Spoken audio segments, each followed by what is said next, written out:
साथ है हम Lakshmi hospital.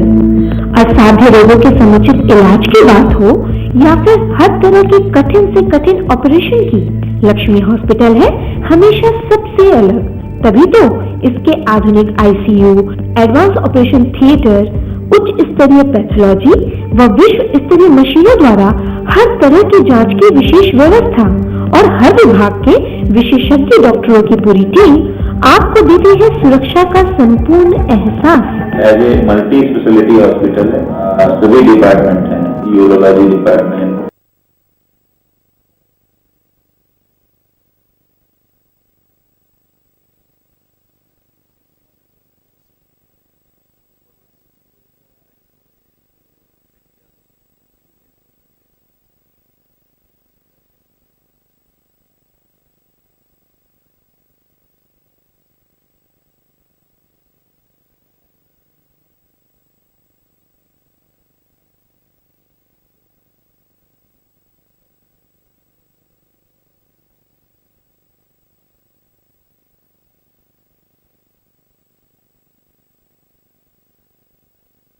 Urology department, obstetric gynae department, medicine department, cardiac department और ऑर्थोपेडिक डिपार्टमेंट, और यहाँ पे एडवांस जॉइंट रिप्लेसमेंट सेंटर के रूप में भी इसको डेवलप किया जा रहा है। Lakshmi hospital, roadways cantt, Varanasi.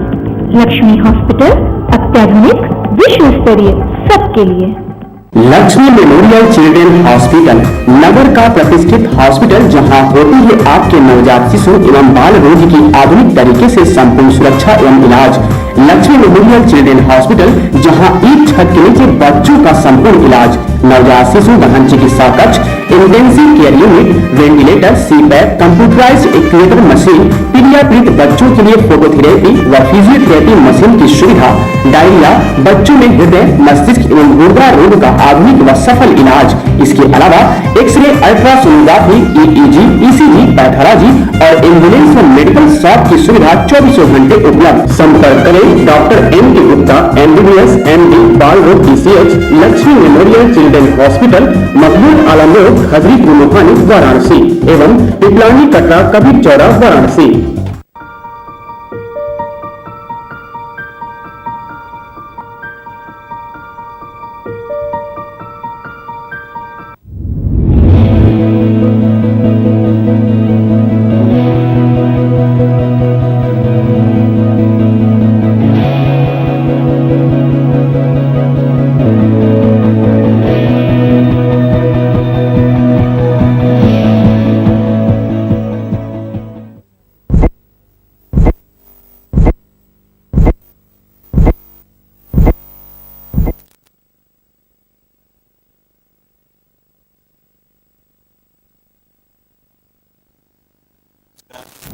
Hello doctor कार्यक्रम में आप सभी दर्शकों का स्वागत है।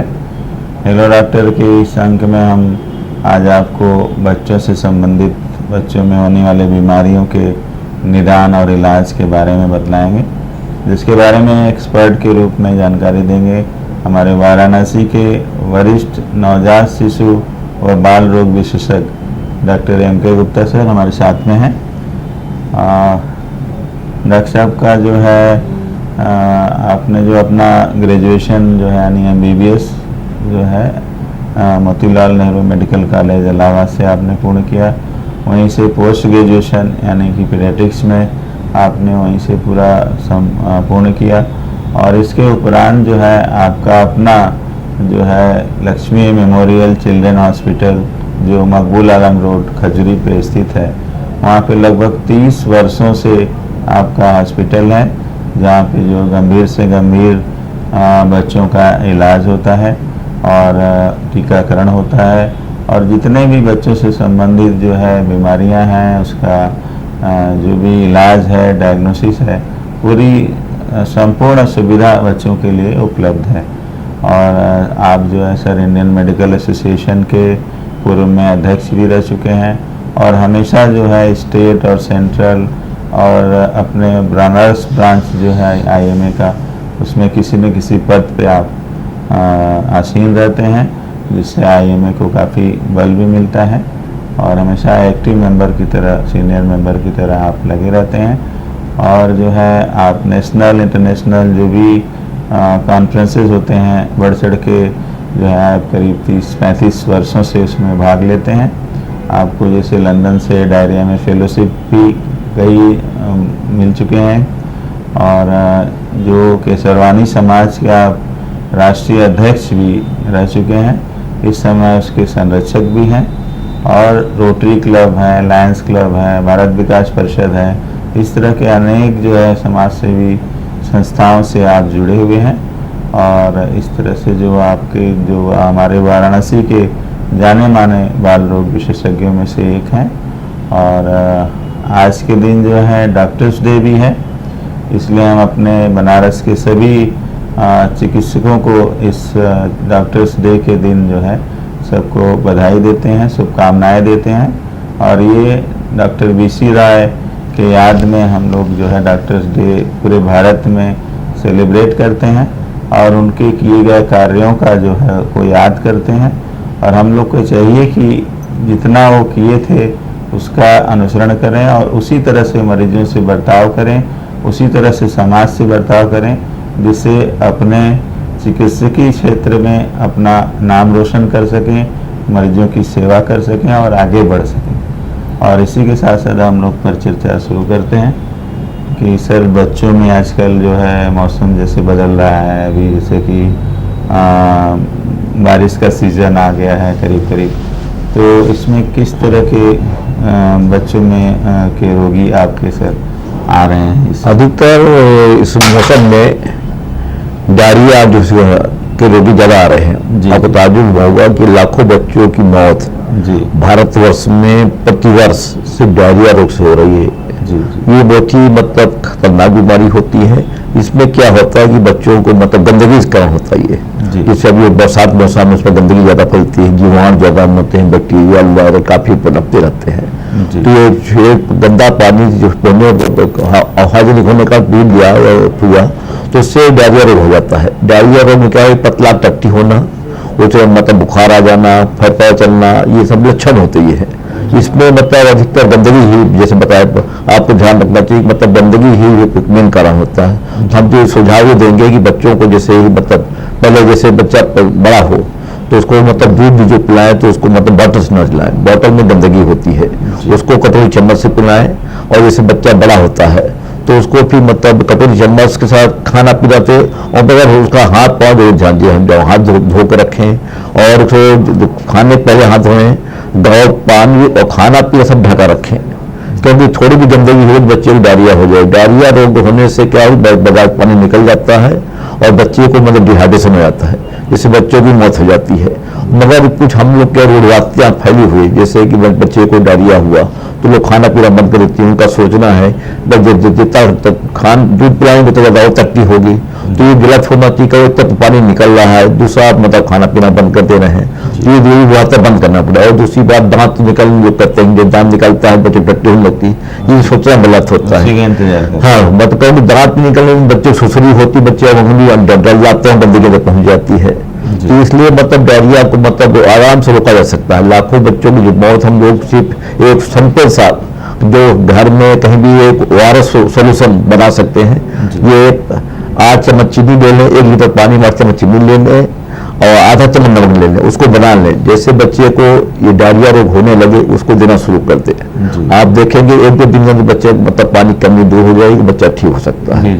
और साथ साथ खाना पीना हो सकते हैं, जैसे मतलब छोटा बच्चा है तो उसको अच्छा में दलिया दें, मार कर पानी दें, चावल का मार उसको बहुत अच्छा होता है, और रोटी दाल दें, हरी सब्जी दें, खाना पीना न बंद करें।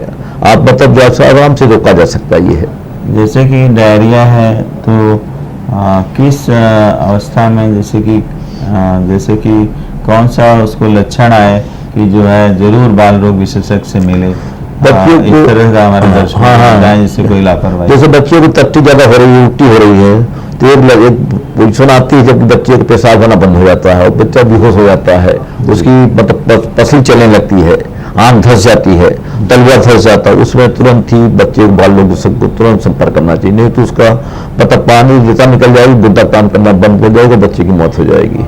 तो ध्यान रखें, बच्चे पेशाब जरूर देखें उस तलवा देखें और आंख में बसे, इस तरह का ध्यान देना चाहिए और इस तरह तुरंत दिखाएं और तुरंत बच्चे को हॉस्पिटलाइज कराएं। जी जी। और जैसे आपने बताया कि जो है ये डायरिया का जो अपने समाज में जो मिथ है कि जो है उसको हमारे दर्शकों को बताएं, जैसे कि दांत आना लोग सोच के डायरिया को वो करते हैं, तो एक्चुअली वो है क्या, मिथ क्या है, उसको कैसे जो है उसका सामना करें हमारे? उसका सामना करने के लिए क्या जो ध्यान दांत हो तो उसको मत जो है कपड़े अंगुली को मतलब कपड़े हम लोग तो अस्पतालों में थैली बनवा दिए हैं, जो बच्चों को थैली बांध दिया तो अंगुली अंदर जाएगी नहीं, या फिर रुमाल बांध सकते हैं, क्योंकि अंगुली में क्या होता है टेस्ट होता है, सोनापन होता है, तो बच्चे नेचुरली अंगुली डालने लगते हैं और दांत सुसरी होती है। तो अगर इस तरह करने मतलब कपड़ा बांधते हैं या कुछ करते तो दिन देखेंगे कि अंगुली डालेगा नहीं, अंगुली और फिर दांत अपने आप निकल आएगा। दांत ऐसे कोई बात नहीं होती, ये एकदम धारणा गलत है कि दांत निकल टट्टी होने लगती है, ये एकदम बिल्कुल गलत है कि जो है दांत निकल रहा है इसलिए लूज मोशन हो रहा है, टट्टी हो रहा है। एक्चुअली जो दांत निकलता है तो बच्चे उंगली हाथ गंदा उंगली होती है डालते हैं, इन्फेक्शन से डायरिया ना कि दांत निकलना। ये बात एकदम दिमाग में बैठा है कि उसका इलाज करें, ये भी नहीं कि मतलब दांत निकल रहा है टट्टी होने ऐसा नहीं होना चाहिए। और खाना पीना चाहिए, नहीं खाना पीना बंद कर दिए, भी धारणा गलत होते, दोनों चीजें जरूर रोकना चाहिए डायरिया में। जैसे कि सर वो रहता है कि किसी किसी क्षेत्र में कॉलरा फैला हुआ है, तो ये कॉलरा वाला डायरिया किस तरह का होता है, डायरिया इस अवस्था में खतरनाक जो माना जाता है, तो लोगों को क्या करना चाहिए, किस तरह का सावधानी बरतना चाहिए? कॉलरा डायरिया से होता बहुत कम हो तो उसमें देखे बहुत ज्यादा पानी निकल जाता है और सफेद टट्टी होती है, एकदम मतलब ये मार जैसे टट्टी होती है और इतनी ज्यादा स्पीड होती है कि पूरा पानी तुरंत निकल जाता है, तो उसमें तुरंत ही हॉस्पिटल कराना चाहिए मत है।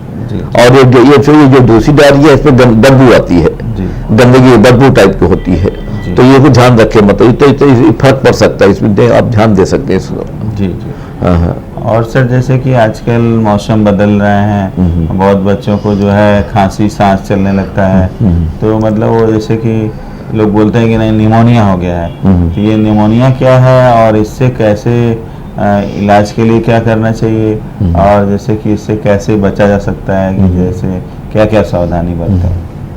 निमोनिया वही क्योंकि हम डायरिया बहुत स्पष्ट करना जाते हैं, डायरिया में मतलब एंटीबायोटिक का ज्यादा रोल नहीं होता है इसमें, अधिकतर डायरिया जो होता है रोटा वायरस डायरिया होता है, वायरस होती है, उसके टीके भी बने हुए हैं आजकल, मतलब 1.5-2 महीने पर बच्चे भी टीका लगवा लेना चाहिए, क्योंकि 60-70% डायरिया रोटा वायरस होता है और उसका भी कोई इलाज नहीं, तो कोई इसको एंटीबायोटिक का रोल है ना किसी का रोल, मेन उसका रोल ORS का, ये बताते हैं लोग परेशान होते हैं दवा नहीं दिया, ऐसा कुछ नहीं होता है। दूसरा जो आपने निमोनिया बारे बताया ये है, मतलब बच्चों में क्या होता है रेजिस्टेंस बड़ा लो होता है, थोड़ा ठंडा गर्म हुआ तो उसको मतलब पसली चल लेना, बुखार आना, ये बहुत कॉमन चीज होती है। इस पोजीशन में बुखार रोज देखें, कोई ज्यादा बुखार बढ़ेगा तो उसको हो सकता है कि उसको मस्तिष्क ज्वर हो जाए और बच्चे की मौत हो सकती है, तो उसमें बच्चों को अगर प्राइमरी इलाज के लिए क्या करें, पट्टी करें पूरा, वो भी बर्फ पानी नहीं, सिंपल पानी से पट्टी कर दें जिससे बुखार उसका कम हो जाए, फिर इसके बाद जाके डॉक्टर संपर्क जरूर करें, क्योंकि ये रजिस्टर बहुत कम होता है, बच्चे की मतलब खतरा बढ़ सकता है। तो दर्शकों हमारी चर्चा आगे भी इसी तरह चलती रहेगी और हम लेते हैं एक छोटा सा ब्रेक।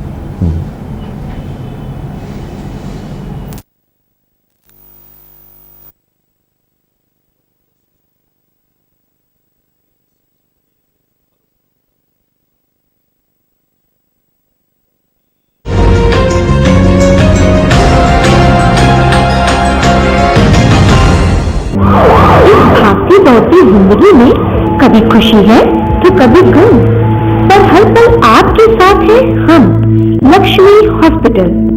असाध्य रोगों के समुचित इलाज की बात हो या फिर हर तरह के कठिन से कठिन ऑपरेशन की, लक्ष्मी हॉस्पिटल है हमेशा सबसे अलग।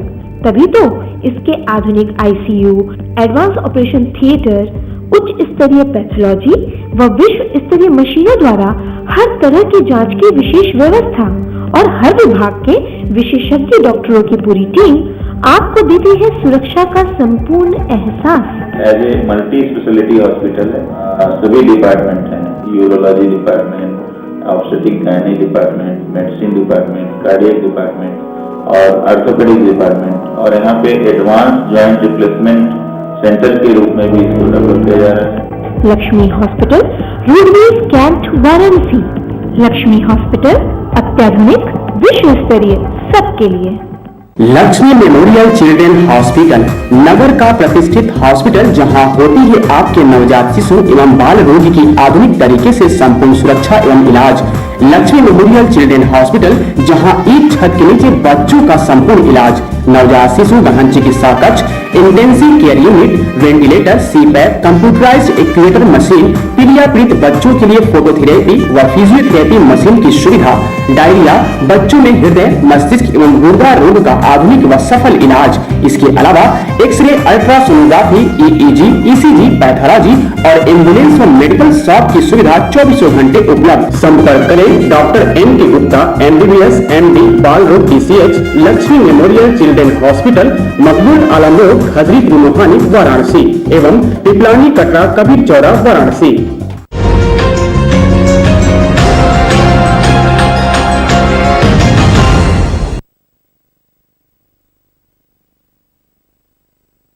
के बाद एक बार फिर से आप सभी दर्शकों का स्वागत है। तो हम लोग बात कर रहे थे निमोनिया के बारे में, डायरिया के बारे में, जो कि एक गंभीर समस्या है। और इसमें क्या मिथ होता है कि लोग सोचते हैं कि दांत निकल रहा है इसलिए डायरिया हो रहा है। उनको पता चलना चाहिए कि दांत निकलने से बच्चे जो अंगूठे को मुंह में डालते हैं उससे इन्फेक्शन फैलता है, उसकी वजह से डायरिया होता है, न कि दांत निकलने से होता है। तो इसलिए जब भी डायरिया हो तो उसके हल्के में नहीं लेना चाहिए, क्योंकि इसी सब मिथ और लापरवाही के कारण लाखों बच्चे मौत के मुंह में चले जाते हैं। और सर ने निमोनिया के बारे में बतलाया। इसी तरह से बहुत ही कॉमन और बहुत ही गंभीर बीमारी है जो कि पीएम से क्या तात्पर्य सर? प्रोटीन एलर्जी मालन्यूट्रिशन जो है, या सूखा रोग जिसको बोलते हैं। तो इसको ये क्यों होता है और इससे जो है बचने के लिए क्या उपाय करना चाहिए, इसका इलाज क्या है? प्रोटीन एनर्जी मालन्यूट्रिशन जो होता है, प्रोटीन लॉस होता है। ये अधिकतर माताएं क्या होती है, बच्चे को जैसे कि स्टार्टिंग क्या हम लोग होता है, शुरू से पहले बच्चा पैदा हो उसको माँ का दूध दें, 6 महीने तक माँ का दूध दें, 6 महीने बाद माँ का दूध देने के बाद बाहर का दूध दें, दाल का पानी दें और दलिया दें, खाना पीना दें, जैसे बच्चा बढ़ते जाए। लेकिन धारणा क्या गांव में क्या होता है कि बच्चे को दूध पिलाएंगे तो पतला कर पिलाएंगे। उनका सोचना कि दूध सीधा सही पिलाएंगे तो उसका लीवर खराब हो जाएगा। और ये तो आप खाना पीना नहीं देंगे, तो खाना सोचना ही खाना पीना चावल दाल देंगे कर देंगे तो उसका भी लीवर खराब हो जाएगा। तो इस तरह खाना पीना वो बंद कर देती हैं और पानी व दूध पिलाती हैं। आधा दूध आधा पानी, जब गाय दूध ऑलरेडी पतला होता है लेकिन उसमें आधा पानी मिला देती हैं।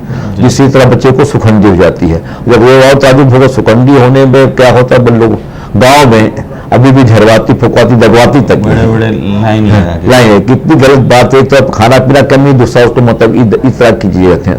तो ये सुखंडी बहुत खतरनाक है। इसमें क्या होता है, पूरा सब लीवर, हार्ट, सब ब्रेन, सब में पूरा मालन्यूट्रिश हो जाता है, पूरा डेवलपमेंट रुक जाता है और पूरा विकास हो जाता है। बच्चे नहीं पढ़ पाते, न लिख पाते हैं। ये तो बहुत बड़ी समस्या है जी।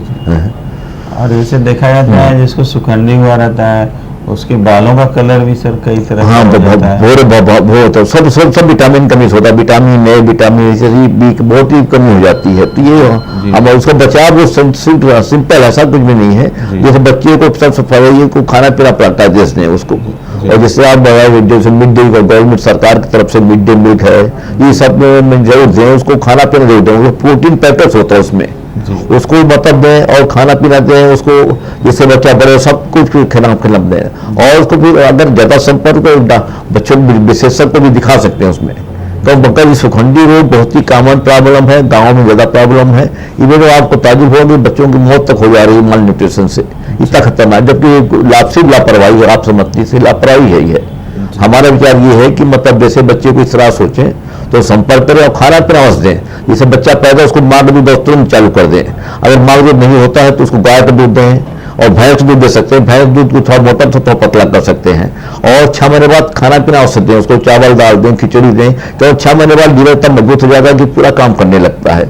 जिस अगर खाना पीना दें, विटामिन दें, तो ये माल न्यूट्रिशन जो आप बता रहे सुखंडी को कभी हो नहीं सकता ये है। जी। और एक भी कॉमन पेरेंट्स का कंप्लेन रहता है उनके माता पिता का कि जो है इसको डायरिया हुआ था इसलिए सूखा रोग हो गया।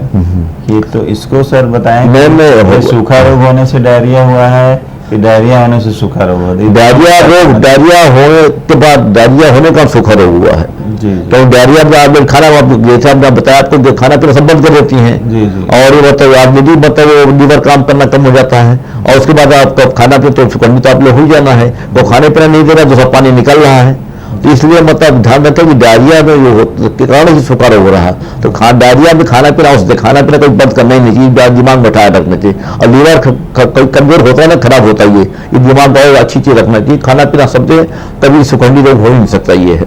जी जी। तो मतलब विशेष तौर से खाने पीने का हमेशा ध्यान दें। डायरिया होने पे पूरा उसको नील उर्वी यानी मुंह से पूरा देना जो बंद कर अब प्रोटीन और दें, प्रोटीन डाइट होती है, जैसे दूध हो गया, और अगर बच्चा दाल का पानी है, अंडा है, जो नॉन वेज अंडा दे दें, मछली दे दें, और अगर वेजिटेरियन है तो उसको ये सोयाबीन है, ये प्रोटीन दाल बताई दी आपको मैंने, मांस दे दें। तीसरा अच्छा खान पीना दें तो उसका ब्रेन तो अच्छा होगा, क्योंकि 6 महीने बाद ब्रेन का ब्रेन बहुत ज़्यादा बढ़ता है। अगर उसको अच्छी प्रोटीन डाइट दी जाए तो ब्रेन अच्छा डेवलप होगा, बच्चा अच्छी तरह पढ़ा लिखेगा, सब कुछ करेगा। ये तो खाना पीने में मतलब प्रोटीन डाइट बहुत जरूरी है।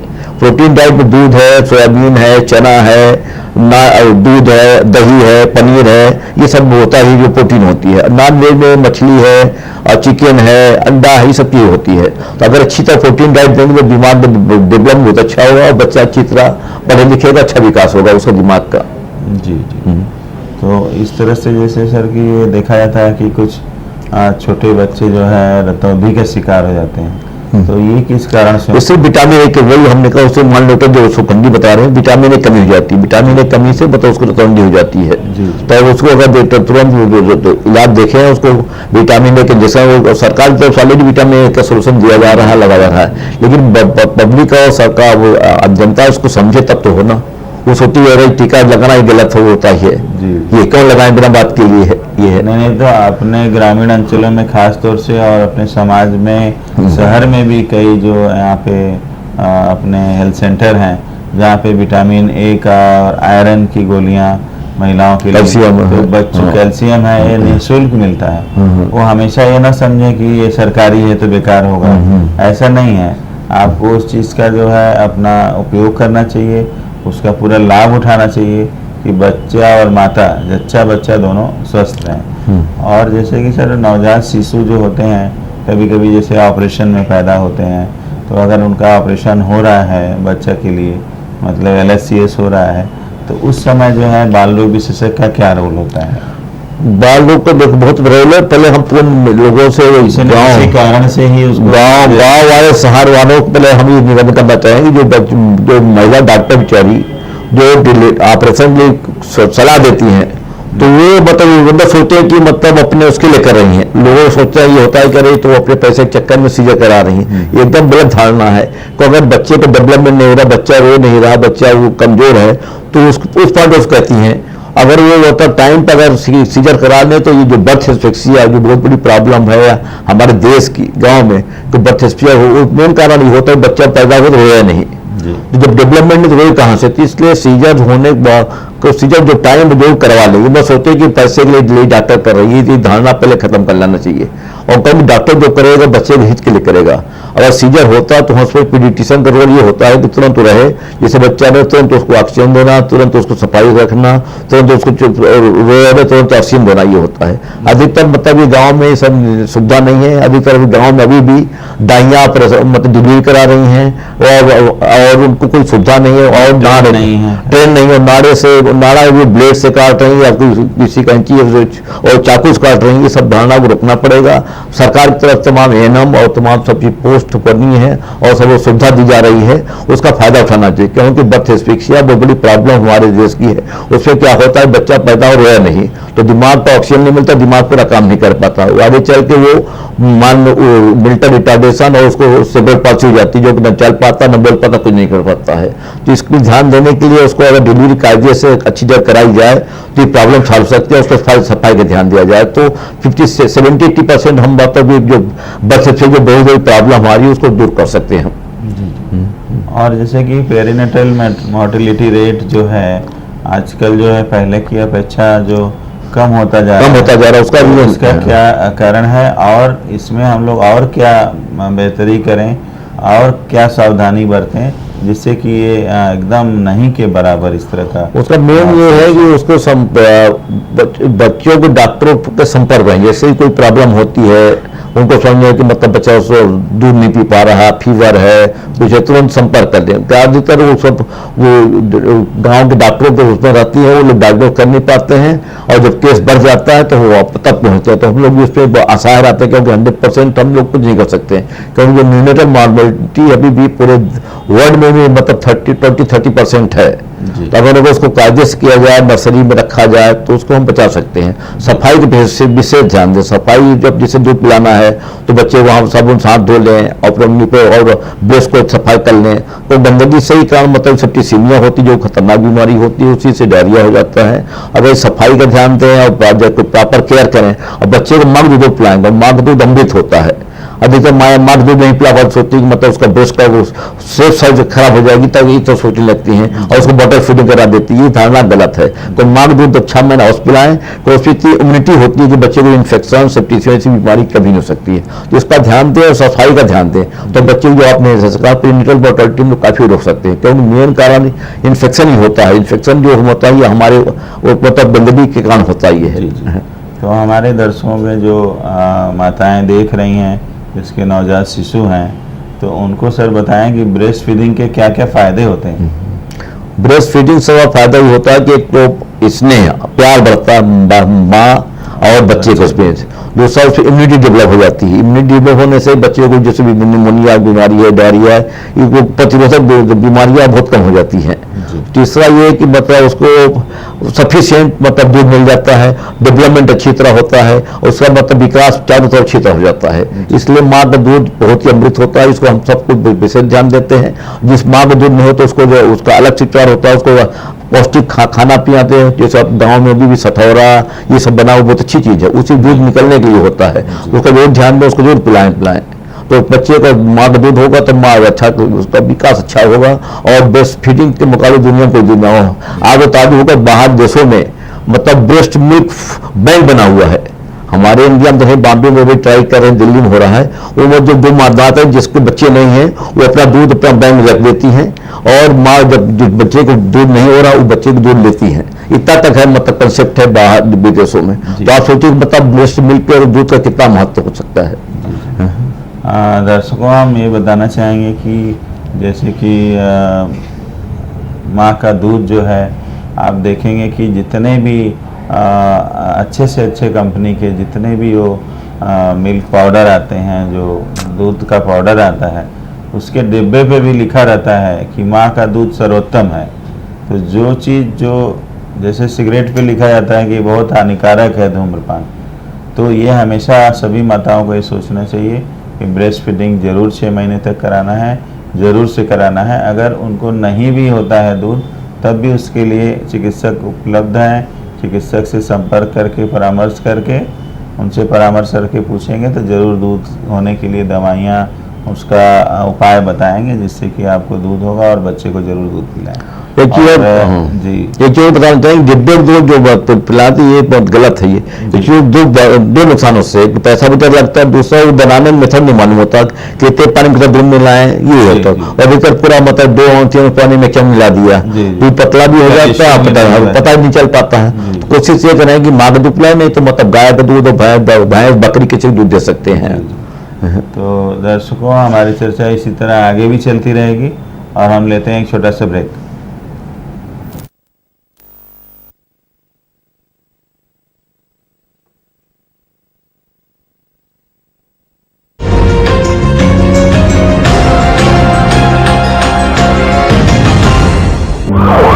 भागती दौड़ती जिंदगी में कभी खुशी है तो कभी गम, पर हर पल आपके साथ है हम लक्ष्मी हॉस्पिटल। असाध्य रोगों के समुचित इलाज की बात हो या फिर हर तरह के कठिन से कठिन ऑपरेशन की, लक्ष्मी हॉस्पिटल है हमेशा सबसे अलग। तभी तो इसके आधुनिक आईसीयू, एडवांस ऑपरेशन थिएटर, उच्च स्तरीय पैथोलॉजी व विश्व स्तरीय मशीनों द्वारा हर तरह की जांच की विशेष व्यवस्था और हर विभाग के विशेषज्ञ डॉक्टरों की पूरी टीम आपको देती है सुरक्षा का संपूर्ण एहसास। As a multi speciality hospital है, सभी डिपार्टमेंट हैं, urology department, obstetric gynae department, medicine department, cardiac department और ऑर्थोपेडिक डिपार्टमेंट, और यहाँ पे एडवांस जॉइंट रिप्लेसमेंट सेंटर के रूप में भी इसको डेवलप किया जा रहा है। Lakshmi hospital, roadways cantt, Varanasi. Lakshmi hospital अत्याधुनिक, विश्व स्तरीय, सबके लिए। लक्ष्मी मेमोरियल चिल्ड्रन हॉस्पिटल, नगर का प्रतिष्ठित हॉस्पिटल जहां होती है आपके नवजात शिशु एवं बाल रोगी की आधुनिक तरीके से संपूर्ण सुरक्षा एवं इलाज। लक्ष्मी मेमोरियल चिल्ड्रन हॉस्पिटल, जहां एक छत के नीचे बच्चों का संपूर्ण इलाज, नवजात शिशु गहन चिकित्सा कक्ष, intensive care unit, ventilator, CPAP, computerised incubator machine, पीड़ित बच्चों के लिए फोटोथेरेपी व फिजियोथेरेपी मशीन की सुविधा, डायरिया, बच्चों में हृदय, मस्तिष्क एवं गुर्दा रोग का आधुनिक व सफल इलाज। इसके अलावा x ray, ultrasonography, EEG, ECG, pathology और एम्बुलेंस व मेडिकल शॉप की सुविधा 24 घंटे उपलब्ध। संपर्क करें doctor M.K. Gupta, MBBS, MD, बाल रोग PCH, Lakshmi memorial children hospital, मकबूल आलम रोड, खजरी त्रिमोहानी, वाराणसी एवं पिपलानी कटरा कबीर चौरा, वाराणसी।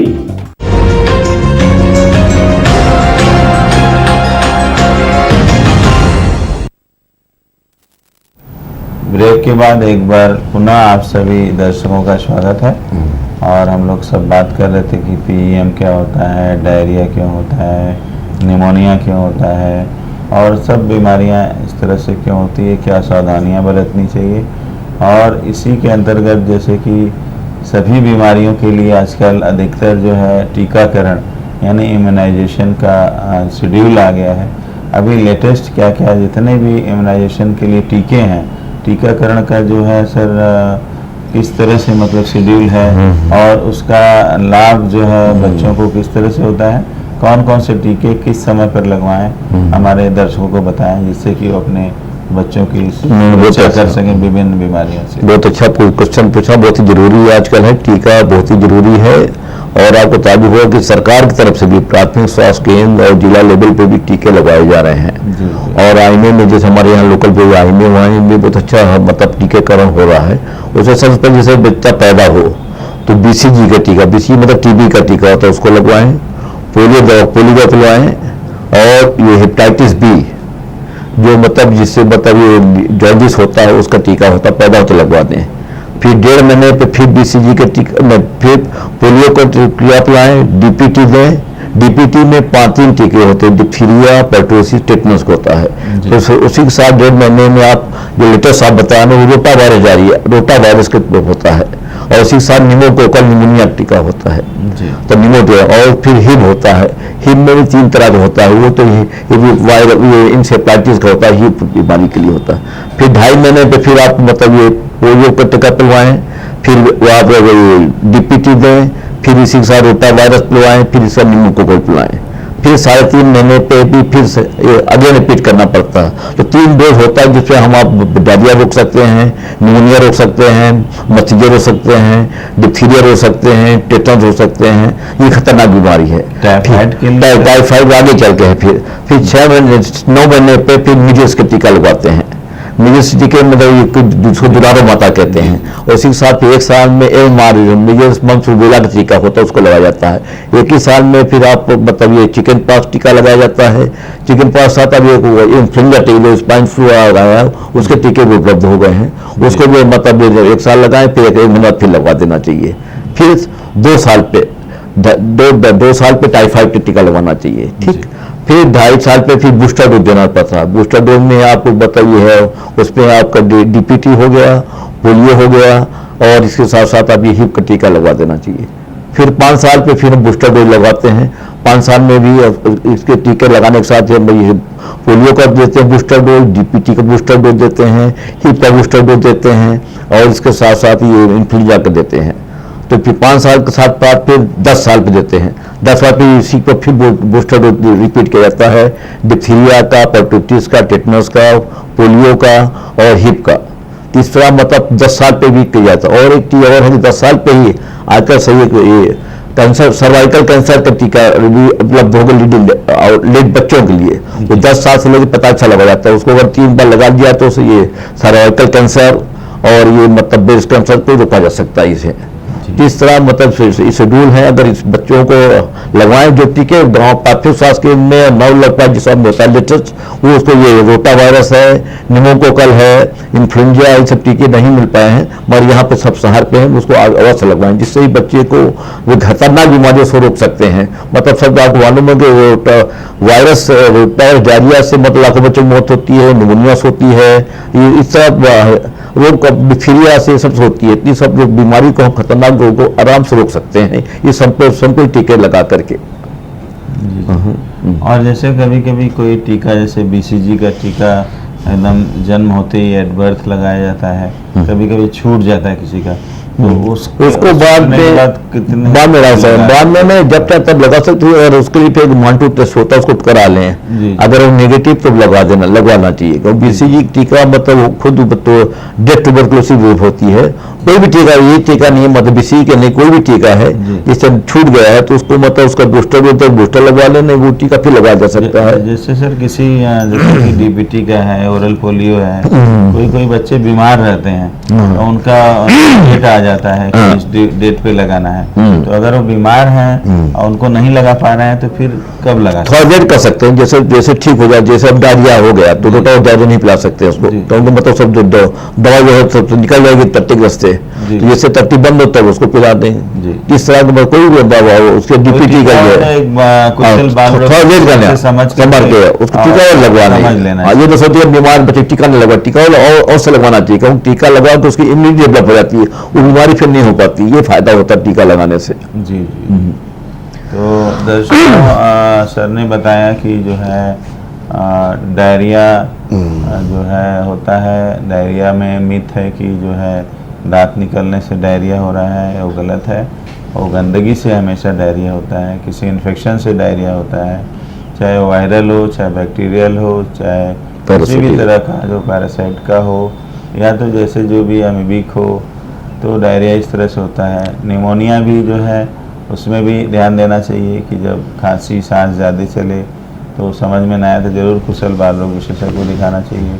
बच्चे जो हैं जब उनका ऑपरेशन होता है या कहीं भी जो है उनको एक बार ज़रूर बाल रोग विशेषज्ञ को ज़रूर देख लेना चाहिए। और इस तरह से जितने भी जो आजकल टीके उपलब्ध हैं इस आधुनिक युग में, करीब करीब जो है 90% बीमारियों के लिए टीके आ चुके हैं और उसको ज़रूर से बच्चों को लगवाना चाहिए। बच्चों की जान से कोई खिलवाड़ नहीं करना चाहिए और टीकाकरण ज़रूर से कराना चाहिए। ये है कि 100% नहीं उससे प्रोटेक्शन मिलता है, लेकिन 90% के ऊपर ही माना जाता है कि हम अगर टीका लगाए हैं तो बच्चे को कोई बड़े होकर के चाहे बच्चे के समय में ज़्यादा खतरा नहीं होगा। तो इस तरह से ज़रूर इतनी सब बातों को आपने सुना, आपको ज़रूर लाभ पहुंचा होगा, लेकिन समय अभाव के कारण अपने इस कार्यक्रम को यहीं पर रोकते हैं और अगले बुधवार को रात्रि 8 बजे पुनः आपके सामने उपस्थित होंगे। तब तक के लिए मैं आज्ञा दीजिए, नमस्कार।